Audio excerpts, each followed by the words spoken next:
On today's show, Lucid Motors shows off its Tesla killer, heavy-duty truck sales are falling off a cliff, and can you guess how many countries export cars to the American market?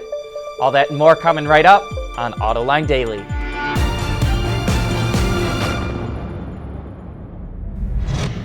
This is Autoline Daily, the show for enthusiasts of the automotive industry.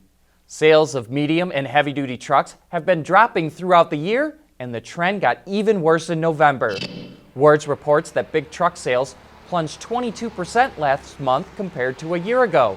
Class 8 trucks had the biggest drop at 33%, and through November, combined medium and heavy-duty sales are down nearly 11%. And it's not just in the U.S. Big truck sales in Canada are down 18% so far this year as well. Economists use heavy trucks as a leading indicator of where the economy is headed, and this is a disturbing trend because it means a lot of companies are postponing their capital expenditures.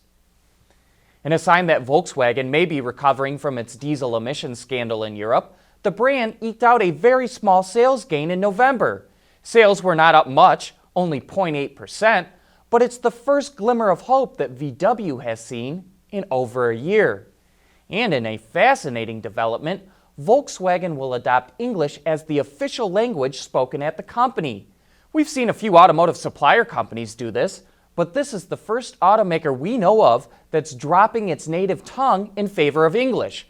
It's doing so because in today's connected world, English has become the de facto language of commerce.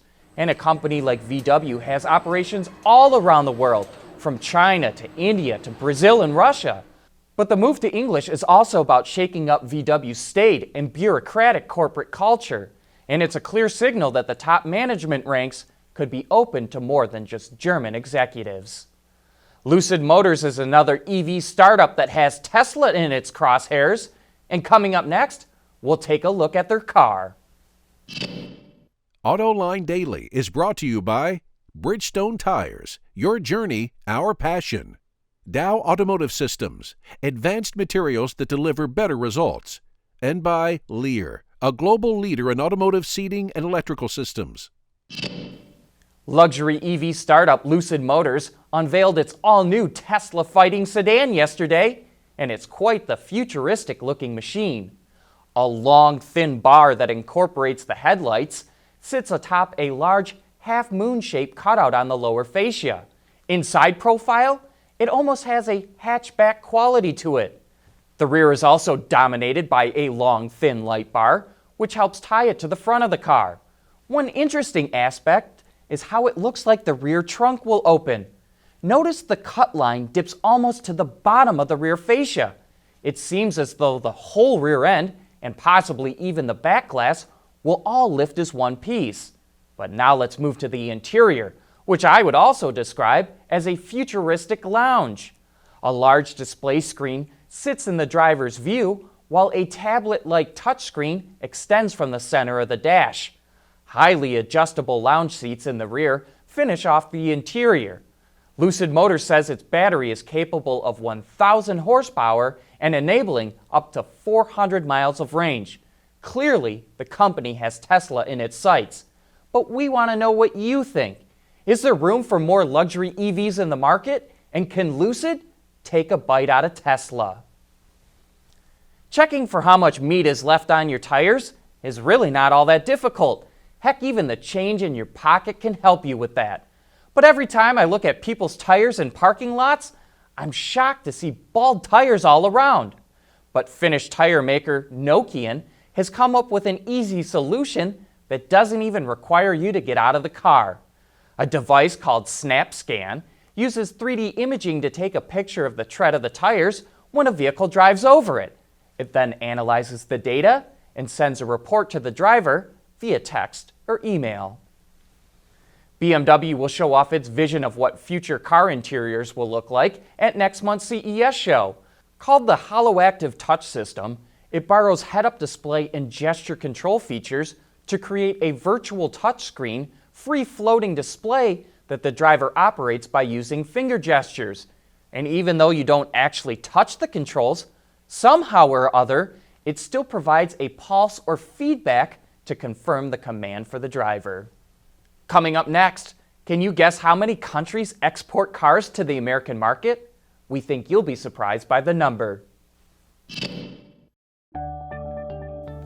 Lear Connexus is the new application suite in vehicle connectivity designed to deliver over-the-air software updates and more from Lear Corporation's E-Systems, leaders in power and data management.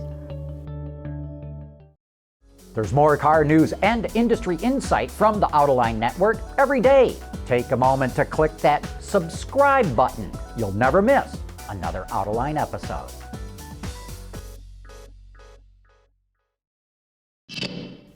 All right, here's a trivia quiz for you. How many different countries export cars to the United States? The number might just surprise you. It's easy to guess some of them. There's Canada and Mexico, and obviously Japan. Don't forget Korea, Germany, or Italy.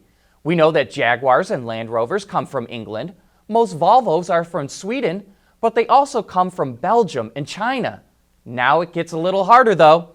Spain is on the list thanks to Ford's Transit Connect. And we get the Ram ProMaster from Turkey. Australia is still on the list, but won't be for long. And did you know the Toyota Yaris comes from France? That the Fiat 500L is from Serbia? Or the Mitsubishi Mirage from Thailand? We were surprised to learn the Buick Cascada comes from Poland, the Audi Q7 from Slovakia, and the Mercedes CLA from Hungary. The Mini Clubman comes from Austria, and last of all, the VW EOS comes from Portugal. Add it all up, and 21 different countries export cars to the American market.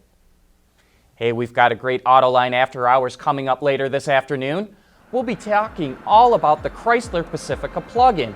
And joining us for that show are Alyssa Priddle from Motor Trend, Gene Jennings from Gene Knows Cars, and Anton Wallman from Seeking Alpha. That wraps up today's report. Thank you for watching, and please join us again tomorrow.